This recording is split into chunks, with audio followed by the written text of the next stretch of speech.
લાપાછમના પાદરાના વિવિધ મંદિરોમાં અન્નકૂટના દર્શન યોજાયા હતા। બીએપીએસ સ્વામિનારાયણ મંદિર અન્નકૂટ સહિતના વિવિધ ધાર્મિક કાર્યક્રમ યોજાયા હતા। નવા વર્ષની શરૂઆતની સાથે પાદરા નગરમાં લાપાછમ નિમિત્તે વિવિધ મંદિરોમાં અન્નકૂટના દર્શન યોજાતા હોય છે। ખાસ કરી પાદરાના બીએપીએસ સ્વામિનારાયણ મંદિર ખાતે દર વર્ષે લાપાછમ નિમિત્તે અન્નકૂટ તેમજ સભા યોજાઈ હતી। વિવિધ જાતની 900થી વધુ વાનગીઓની હરિભક્તોએ ઘરે બનાવી અન્નકૂટનો ભોગ ધરવામાં આવ્યો હતો। અન્નકૂટ સહિત સત્સંગનો હરિભક્તોએ મોટી સંખ્યામાં લાભ લીધો હતો।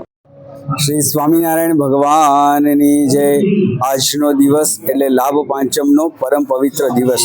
આજના શુભ દિવસે પરમ પૂજ્ય મોહન સ્વામી મહારાજના 92મા જન્મ જયંતિ મહોત્સવ જે અટલાદરાના આંગણે આગામી 2 ફેબ્રુઆરીના દિવસે ધામધૂમથી ઉજવાશે।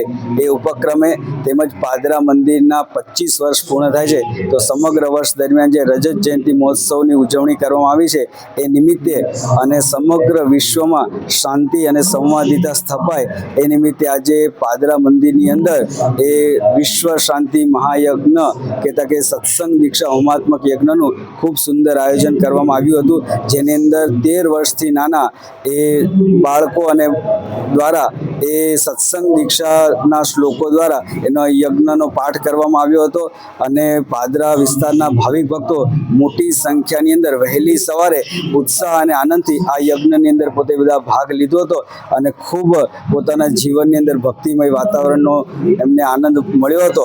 તેમજ અત્યારે આ પાદરા મંદિરના 25 વર્ષના રજત જયંતિ નિમિત્તે ભગવાન આગળ ખૂબ સુંદર એ 920થી વધુ વાનગીનો એ અન્નકૂટ ધરાવવામાં આવ્યો છે અને દરેક હરિભક્તો પોતાના ઘરેથી ભક્તિભાવથી આ વાનગીઓ બનાવી અને ભગવાનને અર્પણ કરેલી છે।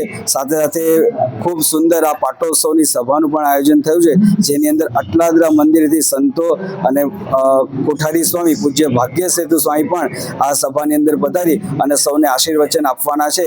તો આ સમગ્ર દિવસ દરમિયાનના કાર્યક્રમમાં ખૂબ મોટી સંખ્યાની અંદર બધા ભાવિ ભક્તો જોડાયા છે।